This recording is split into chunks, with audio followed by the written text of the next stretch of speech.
And that is because that building was originally designed to be the headquarters for the Jordan Salt Company. So it's supposed to evoke a little salt shaker. Okay, now straight in front of us, you might remember earlier I was bragging about all of our bridges. This one is the youngest of them all, the Randolph Street Bridge.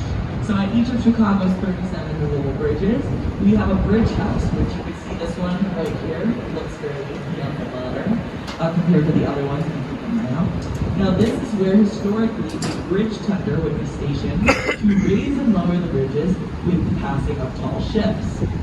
Nowadays we schedule these bridge runs so someone doesn't have to be there 24/7. And we call bridge runs. Anyway, we go on bridge runs and they happen every Wednesday and Saturday around 10 a.m. during the season. They're mostly for people to take their boats out in the summer and put them away in storage come winter time.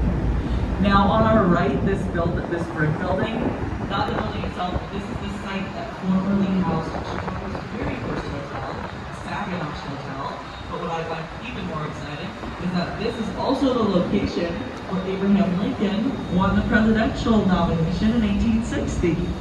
Historical significance. Okay, straight ahead of us are some of the new addition developments of Wolf Point. On either side, we have Wolf Point West and Wolf Point East. They are primarily residential buildings completed in 2016 and 2020. Straight ahead of us is the newest building on our tour route, Salesforce Tower, a commercial building completed a little bit earlier this year.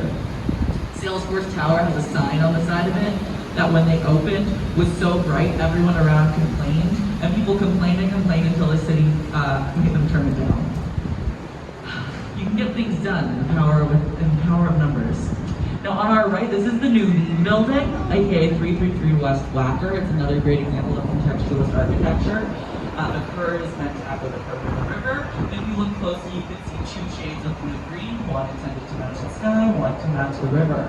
This building has been voted Chicago's favorite building in the past, and for my movie buffs, you may recognize it as Ferris Bueller's dad's office building from the movie. You've got a great attention to detail.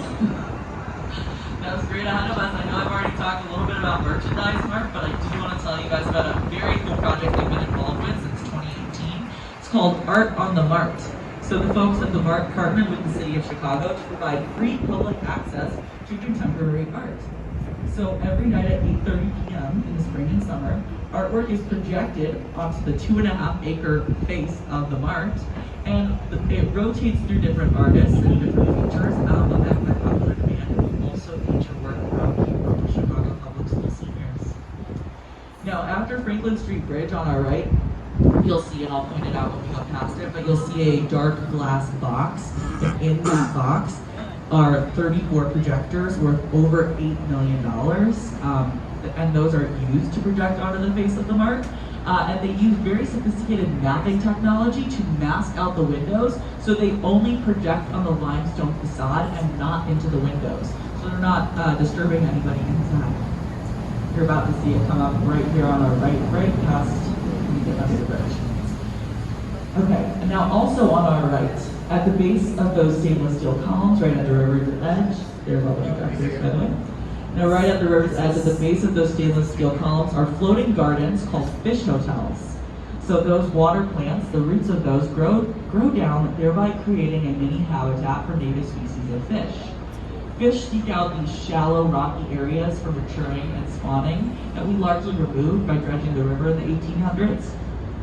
And so in the 17 and 1800s, with the city's population growth and its industry growth, we left the river in pretty rough shape. And it remained in pretty rough shape until about the 1950s, but has seen dramatic improvements since the passage of the Clean Water Act of 1972. Since interventions stemming from that act, we have seen a massive comeback in biodiversity. In 1979, there were about 10 species of fish in the river, and we are now up to 76. So that legislation works.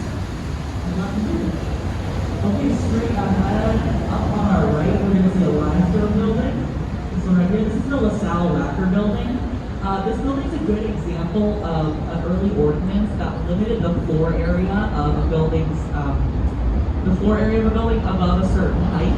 So if you see buildings in Chicago with wider bases and skinnier tops, This ordinance could be the reason why. And now we're about to go under the LaSalle Street Bridge, widened in 1930 according to the Lens plan.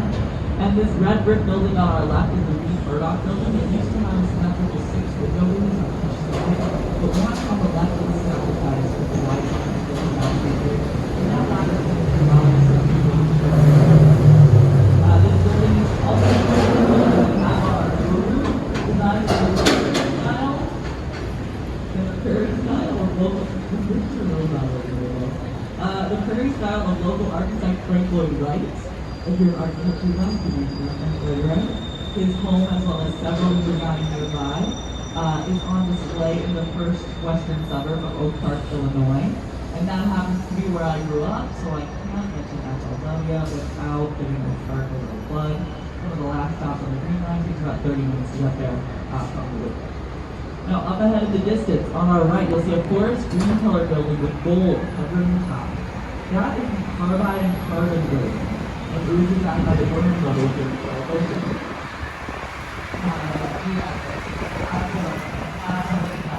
About something, exactly what I do, so that could be why the sons of Daniel Burnham intentionally designed this building to resemble a bottle of champagne, complete with gold covering the forest.